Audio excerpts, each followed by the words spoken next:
My name is RG, and welcome back to the What's Worth Watching channel, a channel for TV and film lovers who want real, agenda-free views on the latest releases. And in today's video, I'm going to be discussing last year's animated movie Transformers 1, and explaining why I believe the film is super underrated and should have performed significantly better when it comes to the film's box office and awards recognition. So, Transformers 1 is the latest entry into the Transformers series, and despite initial claims from people at Paramount, is not directly connected to the live-action movies, with the film acting as a reboot for the series. Directed by Toy Story 4's Josh Cooley, Transformers 1 tells the story of Orion Pax and D16, two mining robots and best friends who go on a mission to discover the truth about their ancestors, a journey that will change the fate of Cybertron forever and push their friendship to its breaking point. Unlike previous Transformers movies, Transformers 1 is completely human-free, with the film focusing entirely on the robots. Finally, Paramount has had the balls to make a purely robot-centric Transformers film, and it works all the better for it, as they treat the Transformers like real, fully developed characters, with their own motivations, personalities, and character arcs. In previous Transformers films, the human elements were often the worst part, with them forced into the story so that audiences could theoretically identify with these characters. But the writing of the robots is so well done that I was able to feel personally connected to these characters, and somehow they were able to feel relatable. At its core, Transformers 1 has so much heart, which shows you that you don't need to have humans for your film to have humanity. If you treat your characters with respect and care, people will be able to get on board with the journeys. One way that Cooley and the writers were able to make the Transformers relatable, in the absence of humans, was by injecting comedy and pathos into the story, and for me, it absolutely worked. The film is hilarious and made me laugh more than most comedies last year. Most importantly, it was able to do it without taking away from the dramatic and emotional elements. Despite there being plenty of silly jokes and gags, not every single joke landed, but the hit rate was incredibly high. Even with the running jokes that kept on coming back, they never felt like they overstayed their welcome, which is quite an achievement, as in a lot of films, these types of gags can easily become annoying. Visually, Transformers 1 is a real spectacle. The action set pieces are directed so well, with no horrible shaky cam where you can't see what's going on. It always feels exciting and awe-inspiring. I also love the character designs. Each character looked cool and unique. Honestly, I might have to adopt a child just so I have an excuse to play with the Transformer action figures. Don't judge me. Animation was the perfect medium to tell this story, and really helped with the film's world building. Had it been done in live action, the film would have required a significantly larger budget to make the world look real, as unlike previous Transformers films, this one takes place entirely on Cybertron, so making everything look real and believable is vital to ensure audience immersion. A fantasy setting like this, it just feels natural for it to be done in animation, especially when you've got talking robots. Despite me watching the first trailer beforehand, I was able to Men in Black it from a memory, meaning I knew literally nothing about the film going into watching it. And I'm really glad that was the case, as it made for such a brilliant experience, seeing the story unravel and characters develop in ways that initially seemed impossible. Certain character turns took me by surprise, which made the film even more impactful.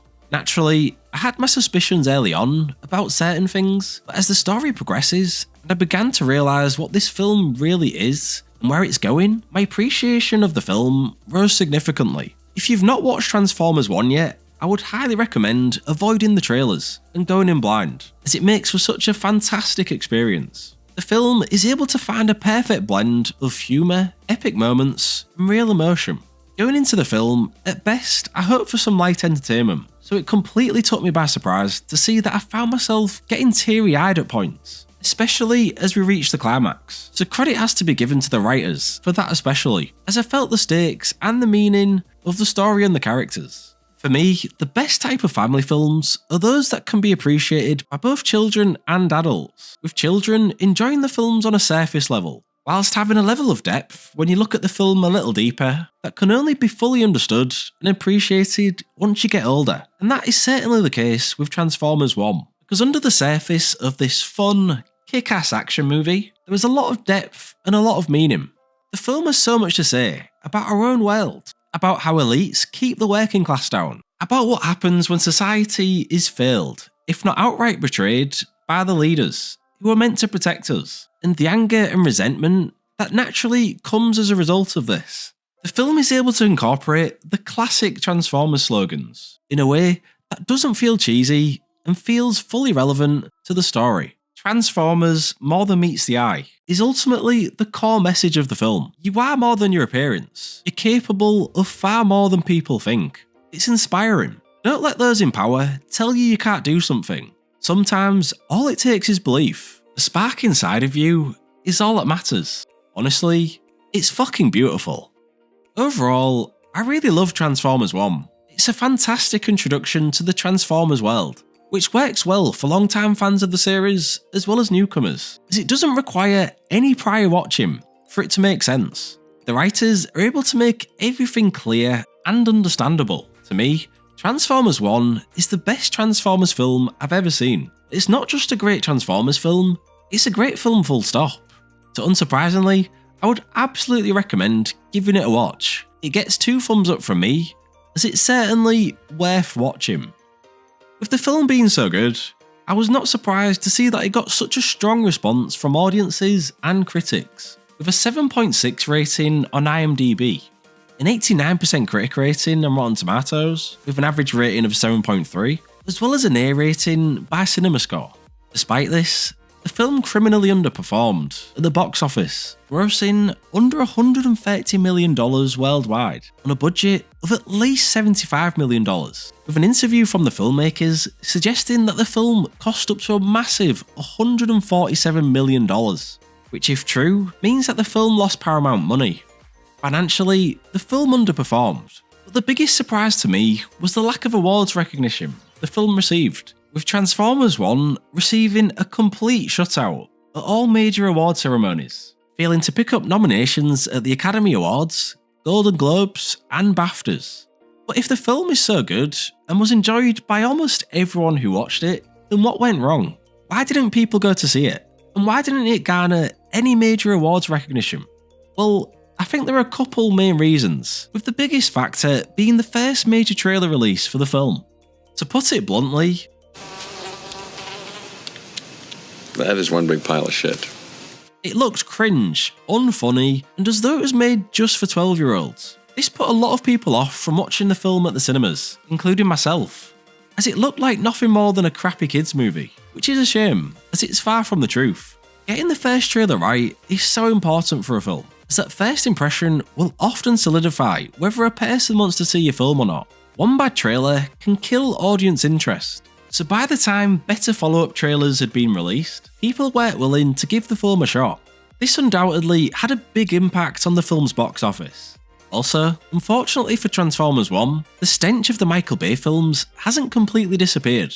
Yes, those films were very successful, especially earlier on in the series, but they gradually got worse, with every Michael Bay film post the first one nominated for Worst Film at the Razzies, and the box office completely fell off by the final Michael Bay film, with The Last Knight being a disaster for Paramount, as it lost the studio over $100 million.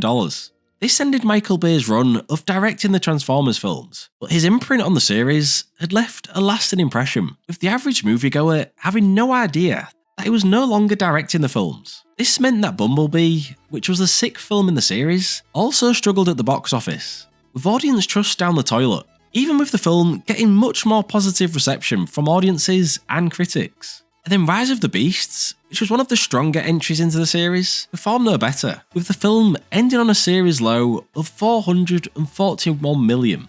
So maybe people are just burnt out by Transformers. Audiences have suffered enough, and it'll take time to build the trust back. Transformers films are very expensive to make, largely due to the CGI work needed, but also due to the cast. And that was almost certainly still the case with Transformers 1, with the film having a number of high-profile actors in the cast, who will have been paid handsomely, such as Chris Hemsworth, Scarlett Johansson, Brian Tyree Henry, and Lawrence Fishburne, just to name a few. And in fairness, it was money well spent, as I was really impressed with the voice work of Chris Hemsworth and Brian Tyree Henry in particular. and the film does look spectacular, so it's not like the money was wasted. But once your budget hits almost $150 million, when you take into account marketing and the cut the cinema chains take from tickets, the film would have needed over $300 million just to break even, and it didn't even come close to hitting that. Even with it bombing at the box office, I at least had hope that the film would receive some sort of awards recognition, but it was almost completely ignored, which I think was a real shame.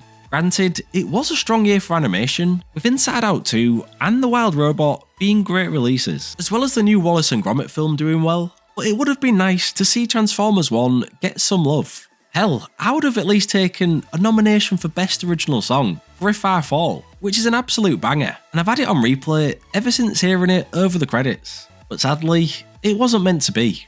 In the wake of the film's underperformance at the box office, Hasbro announced that they would no longer be co-financing film adaptations, instead leaving external studios to exclusively fund such projects. I can't say I'm surprised by this, but ultimately, I am disappointed, as it was such a great introduction to a new Transformers world, with a lot of potential stories to tell. But there is some desire for a sequel from the cast, with Brian Tyree Henry saying that he hopes a follow-up film is confirmed. So never say never, and if we do get one, I will be first in the queue to see it, regardless of whether it's got a crappy trailer. So, what did you think of Transformers 1? And would you like to see a sequel? Let me know in the comments down below. Thank you for watching, and if you enjoyed the video, leave a like and subscribe for more, and I'll see you next time for another video. Goodbye.